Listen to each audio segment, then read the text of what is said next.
Hello everyone, my name is Shaowei Cai from Chinese Academy of Sciences. We propose a new problem called pure max set and show its applications to combinatorial optimization. Max set is a general model for formulating constraint optimization problems. Basically, we have some Boolean variables, and a literal is either a positive literal, which is a variable, or can be its negation. A clause is a disjunction of literals in this way, and in max set, in the general form of max set, we have hard clauses and soft clauses, and the goal of the problem is to try to find an assignment that satisfies all the hard clauses and satisfy as many as possible soft clauses. We propose a special case of max set, which is called pure max set, but it can characterize a wide range of combinatorial optimization problem. Okay, let's look at this small example to understand this problem. Here, all the literals in hard clauses are negative literals, right? And on the contrary, all literals in soft clauses are positive literals. So this is called pure max set. All the clauses have the same polarity literals, and hard clauses and soft clauses have the opposite polarities. Faced with this special case of max set, we design a new method called linear local search, which for the first time combine linear search and local search together. The main idea is that we only allow the local search to visit assignments for which the soft cost is lower than the cost of the best found solution. For our experiments, we compare our solver with state-of-the-art solvers on benchmarks from max set iterations, also with benchmarks from three famous combinatorial optimization problems, including MaxClick, VDiscover, and SetCover, and the competitors including max set solvers and also specific solvers for these three problems. The results are very strong, showing that our solver are much better on all the benchmarks. So our message is that when we focus on some important special case of max set, we can significantly improve the performance. Thank you.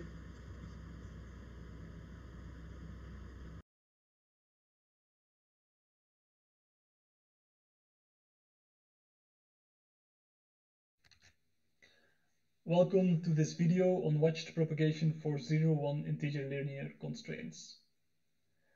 This work arose from the context of pseudo-Boolean solving. Pseudo-Boolean solvers try to find an optimal solution to a set of 0-1 integer linear constraints, or to prove that no solution exists. Many pseudo-Boolean solvers are CDCL-like. They perform a depth-first search, learning a 0-1 integer linear constraint from each failing search branch. By doing so, they amass a huge database of learned constraints to constrain future search. However, all these constraints can be conflicting, denoting a failing search branch, or propagating, restricting the current search state. PB solvers spend most of their computational effort checking whether constraints are conflicting or propagating, so it is crucial to do this efficiently. In the simple case, where all the constraints are clausal, we enter the realm of SAT solvers. Many years ago, SAT solvers used a counter approach to simply count the number of falsified literals in a clause during search. But current SAT solvers use a two-watched literal scheme. In the two-watched literal scheme, the solver needs to only track 2 literals per clause. These are its watches. As long as these are not falsified, the clause is not propagating or conflicting. If one of the watched literals does become falsified due to search decisions or propagations, the solver will first look for a replacement literal to watch. If this is not possible, the clause is potentially conflicting or propagating. It turns out that this watched propagation approach is very efficient, and it is used by most state-of-the-art SAT solvers. In the pseudo-Boolean world, with the more general 0-1 integer linear constraints, the situation is less clear. A generalization of the counter approach exists and is used by several solvers. Similarly, many variations of watched PB propagation exist, implemented by different solvers, even those that already have a counter approach. Finally, for the special cases of clauses and cardinality constraints, efficient watched propagation does exist, so it is often combined with counter propagation for more general constraints. Contrary to the SAT context, in the PB context, it is totally not clear whether watched propagation works best. Our work investigates this question. Firstly, we propose a new watched propagation algorithm with several unique optimizations that significantly improve its efficiency. Secondly, we contribute experimental results. It turns out that indeed, our new watched algorithm is more efficient than counterpropagation. But if you also use the specialized clause and cardinality propagation routines, the advantage of watched propagation over counterpropagation becomes rather small.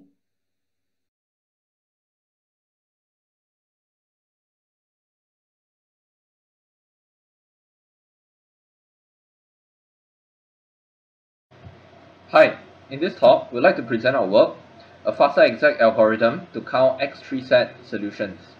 So this is a joint work with Sanjay Jain and Frank Steffen. Now, as part of the introduction to this segment of the video, we would like to first explain what our problem is, followed by the results of our work. So, given a propositional formula phi in conjunctive normal form with variables x1 to xn, a well-studied question is to determine what values can I assign to each of these xi such that phi evaluates to 1. Now this is also known as a satisfiability problem or SAT. This is the first NP-complete problem as shown in Cook in 1971. Now because of its importance, many other variants of the satisfiability problem has also been studied. Now one such important variant is known as the exact satisfiability problem, or XSAT. It asks, can we find a satisfying assignment such that each clause has exactly one literal set to 1 or true, and the rest are set to 0 or false. In addition, if we restrict the length of each clause to having at most 3 literals, then the problem is known as the exact tree satisfiability problem, or X3 set. Now XSAT and X3 set are both known to be NP complete. So those problems that are mentioned above are what we call decision problems. Sometimes we are interested in the counting variance of such problems instead. For example, we can add a hashtag to the problem in front, and in this case we call it sharp X3 set or counting X3 set. And basically it asks, given a propositional formula phi with n variables, having each clause restricted to length at most 3, how many exact satisfiable assignments can we find? So model counting has diverse applications in the field of AI. For example, in Bayesian belief networks and probabilistic inference. So for this talk, we will be focusing on the problem counting X3 set instead. Now note that both counting X set and counting X3 set are considered to be sharp P complete. In other words, these problems are considered at least as hard as their NP complete counterparts. So in this talk, we would like to present an exact algorithm to solve counting X3 set in O 1.1120 to the n. Now we basically improve upon the earlier author's work. So if you're interested, please stay on and find out the more technical details as we proceed to the next segment of the video.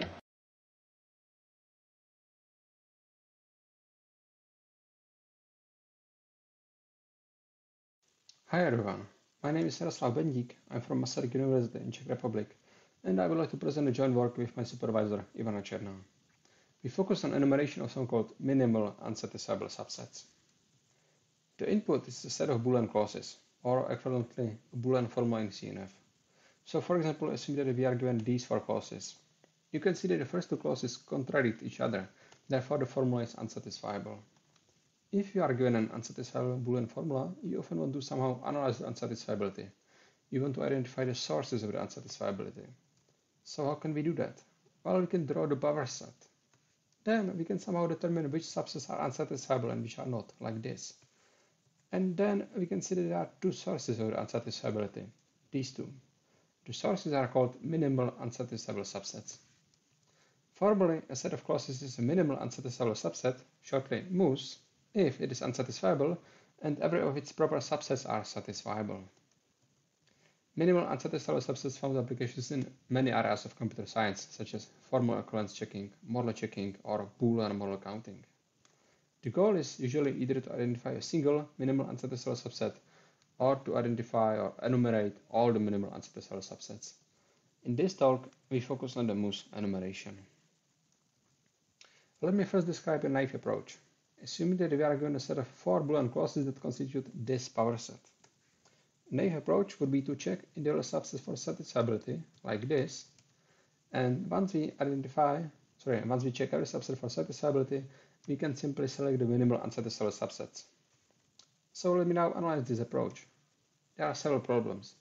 First, it's practically intractable to check every subset for satisfiability, since there are exponentially many subsets. Second, the algorithm works in two phases. In the first phase, it checks every subset for satisfiability, and then in the second phase, it identifies the MUSes. But the first phase is intractable. And third, in general, there can be up to exponentially many MUSes, which means that the complete MUS enumeration can be also practically intractable. In the past decade, there have been proposed several MUS enumeration algorithms. These algorithms tend to minimize the number of performed satisfiability checks. They also enumerate MUSes incrementally, one by one during the whole computation, which means that they are able to find at least some MUSes, even in the intractable cases. And the rate of the enumeration is quite steady. In this talk, we presented a novel MUS enumeration algorithm called Unimus. Like the contemporary approaches, Unimus enumerates MUSes incrementally, one by one, in a relatively steady rate. Compared to the existing solutions, Unimus performs much fewer satisfiability checks, and consequently Unimus enumerates MUSes much faster. Let me start by describing several concepts and techniques that are commonly used by existing MUS enumeration algorithms, including Unimus.